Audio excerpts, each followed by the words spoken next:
नमस्कार, ये सिनेमा सारांश। आज हम देखने जा रहे हैं 2025 film Sinners, spoilers ahead.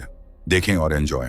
Film की शुरुआत में एक वॉइस ओवर कहता है कि कुछ लोगों की ऐसी कहानियां हैं जो संगीत बनाने की प्रतिभा के साथ पैदा होते हैं। सच तो यह है कि कुछ संगीत इतना शक्तिशाली होता है कि वो अतीत या भविष्य से आत्माओं को बुला सकता है। प्राचीन पश्चिम अफ्रीका में इसे क्रिएट कहते थे। इस प्रतिभा से उनके समुदाय को चंगाई मिल सकती है, लेकिन ये बुरी ताकतों को भी आकर्षित करती है। क्लार्क्सडेल, मिसिसिपी, अक्टूबर 1932। सैमी मूर चोटिल हालत में एक चर्च में आता है। उसके चेहरे पर नाखूनों के निशान हैं और उसके हाथ में एक टूटे हुए गिटार का गर्दन वाला हिस्सा है। उसके पिता जेडोडिया एक पादरी हैं। वो सैमी को अंदर आते हुए देखकर उसे अंदर बुलाते हैं और उसे सांत्वना देने की कोशिश करते हैं। जेडोडिया अपने बेटे को संगीत छोड़कर भगवान का अनुसरण करने और पश्चाताप करने के लिए कहता है, लेकिन सैमी चुप रहता है और अपने गिटार के बचे हुए हिस्से को पकड़े रहता है।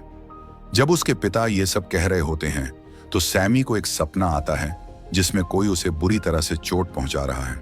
फिर कहानी एक दिन पहले चली जाती है। सैमी के चचेरे भाई स्मोक और स्टैक नाम के जुड़वां भाई शिकागो से क्लार्क्सडेल लौटते हैं। उन्होंने गैंगस्टरों से पैसे चुरा लिए हैं और किसी के आने का इंतजार कर रहे हैं। एक कार आकर रुकती है और हॉगवुड नाम का एक आदमी बाहर निकलता है जो पहले क्लैंसमैन हुआ करता था। वो उन्हें एक पुरानी आरा मशीन पर ले जाता है, वो जगह जिसे स्मोक और स्टैक खरीदना चाहते हैं और ब्लैक कम्युनिटी के लिए एक जूक जॉइंट में बदलना चाहते हैं। वो हॉगवुड को एक बैग भरकर पैसे देते हैं और उसे चेतावनी देते हैं कि अगर वो या उसके क्लैन के कोई भी दोस्त फिर कभी आसपास दिखे तो वो उन्हें मार देंगे। फिर दोनों जुड़वां सैमी को लेने जाते हैं और एक साथ सड़क के किनारे एक छिपी हुई जगह पर जाते हैं जहां उन्होंने शराब से भरा एक ट्रक छिपा रखा है जो आरा मशीन पर होने वाली बड़ी ओपनिंग पार्टी के लिए है। अचानक एक सांप निकलता है, लेकिन स्मोक उसे जल्दी से मार देता है। ट्रक की जांच करने के बाद स्मोक कहता है कि उन्हें इंतजार करना चाहिए और अगले सप्ताह जूक जॉइंट खोलना चाहिए, लेकिन स्टैक जोर देता है कि ये आज रात ही होना चाहिए। स्मोक मान जाता है, लेकिन कहता है कि उन्हें अलग होना होगा। किसी एक को ट्रक की रखवाली करनी थी, इसलिए स्मोक वहीं रुक जाता है, जबकि स्टैक और सैमी जूक जॉइंट सेट करने के लिए निकल जाते हैं। स्मोक ट्रक स्टार्ट करता है और कुछ दोस्तों से मिलने के लिए शहर में चला जाता है। वहां उसे एक छोटी लड़की दिखती है और वो उससे ट्रक पर नजर रखने के लिए कहता है। वो उससे कहता है कि अगर कोई पास आए और ज्यादा देर तक रुके तो वो हॉर्न बजा दे। वो उसे हर मिनट के लिए 10 सेंट देगा। वो मान जाती है और वो अंदर चला जाता है। अंदर वो अपने पुराने दोस्त बो चाओ और उसकी बेटी लिसा से मिलता है। स्मोक आरा मशीन के ओपनिंग नाइट के लिए साइन और बाकी चीजों में मदद मांगता है, लेकिन तभी लड़की हॉर्न बजाती है। स्मोक बाहर भागता है और देखता है कि 2 आदमी शराब से भरा ट्रक चुराने की कोशिश कर रहे हैं। बिना किसी हिचकिचाहट के वह एक को पीठ में गोली मार देता है। उनमें से एक व्यक्ति उसे पहचानता है और तुरंत माफी मांगता है। कहता है कि उसे नहीं पता था कि यह स्मोक का ट्रक है, लेकिन स्मोक एक अन्य व्यक्ति के पैर में गोली मार देता है, यह दिखाने के लिए कि वह गंभीर है। स्मोक वापस अंदर जाता है और बो चाओ को उन आदमियों को संभालने के लिए कुछ पैसे देता है जिन्हें उसने अभी गोली मारी थी। फिर वो कहता है कि उसे आरा मशीन के लिए किसी को साइन बनाने की जरूरत है, तो बो अपनी पत्नी ग्रेस को बुलाता है और वो करने के लिए तैयार हो जाती है। स्मोक उसे काम के लिए $14 देता है। इस बीच स्टैक सैमी को साथ लाता है, जो एक ब्लूज संगीतकार बनने का सपना देखता है। स्टैक एक पुराने ब्लूज गायक डेल्टा स्लिम को ढूंढने के लिए स्टेशन जाता है ताकि लोगों का ध्यान खींचा जा सके। वो स्लिम को वहीं एक गाना गाने के लिए कहता है, जिससे पहले तो थोड़ा जमावड़ा होता है। डेल्टा काम करने से मना कर देता है, लेकिन जब स्टैक उसे कुछ आयरिश बियर ऑफर करता है जिसे वो पार्टी में बेचने की योजना बना रहे हैं, तो स्लिम साथ आने के लिए मान जाता है। तभी मैरी आती है। वो जुड़वा बच्चों के बचपन की दोस्त और स्टैक का पहला प्यार है। वो नाराज है कि उसकी मां के गुजरने के बाद उन्होंने कभी फूल या कोई संदेश तक नहीं भेजा। वो महिला उनके लिए भी मां जैसी थी। उसी समय सैमी पर्ल नाम की एक शादीशुदा औरत से मिलता है, जिससे वो फ्लर्ट करता है और उसे जूक जॉइंट की ओपनिंग पर आने का इनवाइट करता है। वापस जाते समय स्मोक को उसका पुराना दोस्त कॉर्नब्रेड कपास के खेत में अपनी पत्नी थेरेस के साथ काम करते हुए दिखाई देता है। स्मोक उसे खेत से बाहर निकालता है और जूक जॉइंट की ओपनिंग के लिए उसे सिक्योरिटी गार्ड के तौर पर रख लेता है और फिर गाड़ी चलाकर चला जाता है। बाद में स्मोक अपनी होने वाली पत्नी एनी से मिलने जाता है, जो वूडू करती है। वो उसे देखकर खुश नहीं होती है। जब वो उसे घर के लिए पैसे ऑफर करता है तो वो मना कर देती है और कहती है कि ये खून के पैसे हैं। उन्होंने एक बच्चा खो दिया था, जिसकी वजह से वो अभी भी अलग हैं। एनी उसे बताती है कि उसकी वूडू हर समय दोनों जुड़वा बच्चों की रक्षा कर रही है। जैसे ही सूरज डूबता है, रेमिक नाम का एक आयरिश आदमी खून से लथपथ हालत में एक नस्लवादी जोड़े बर्ट और जोन के घर भागता है। वह उनसे अंदर आने की विनती करता है और उसे बचाने के बदले में उन्हें सोना देने की पेशकश करता है। वो उसे अंदर आने देते हैं।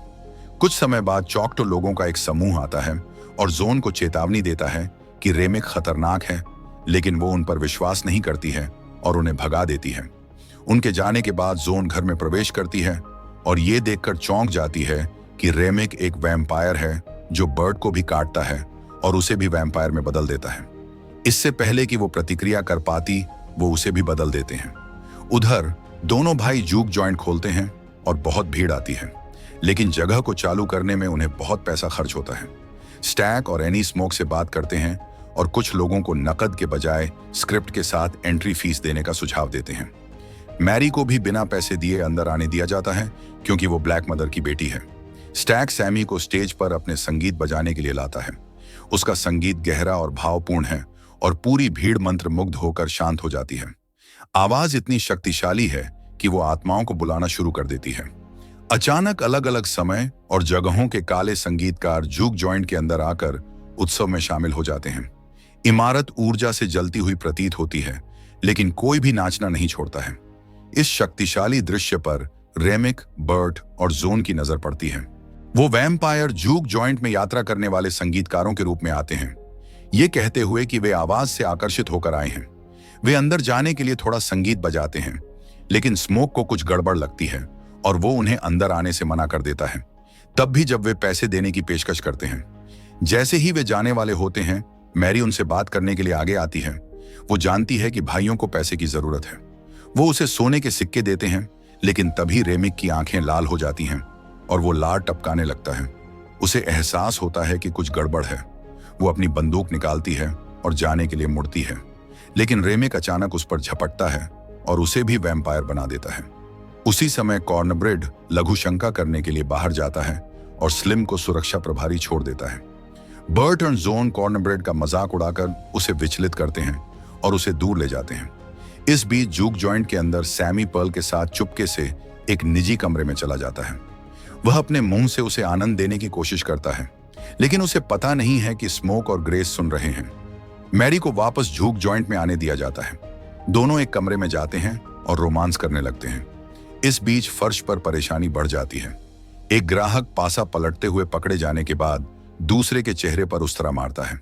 स्मोक हस्तक्षेप करता है और सैमी को स्टैक को बुलाने के लिए कहता है, लेकिन सैमी को खलल डालने में बहुत अजीब लगता है, इसलिए वो हिचकिचाता है। स्मोक खुद जाता है और एक भयानक दृश्य देखता है। मैरी स्टैक की गर्दन चबा रही है। स्मोक चौंक कर अपनी बंदूकें निकालता है और उस पर खाली कर देता है, लेकिन वो मरती नहीं है, बल्कि गुस्से से खड़ी हो जाती है और रात में गायब होने से पहले सभी को मारने का वादा करती है। स्मोक स्टैक की मदद करने के लिए दौड़ता है, लेकिन बहुत देर हो चुकी है। वो मर जाता है। स्मोक और स्लिम जल्दी से जूक जॉइंट को खाली कर देते हैं और सभी मेहमानों को घर भेज देते हैं। केवल कुछ ही लोग अंदर रहते हैं, smoke, Sammy, Annie, Slim, Pearl और ग्रेस। दरवाजे बंद होते ही कॉर्नब्रेड आता है और अंदर आने की मांग करता है। एनी को कुछ गड़बड़ लगती है और वो उसे जगह छोड़ने के लिए कहती है। कॉर्नब्रेड फिर अपनी मजदूरी मांगता है और जब स्मोक उसे पैसे देने के लिए अपना हाथ बढ़ाता है तो कॉर्नब्रेड, जो अब एक वैम्पायर है, उस पर झपटता है और उसकी बांह में काट लेता है।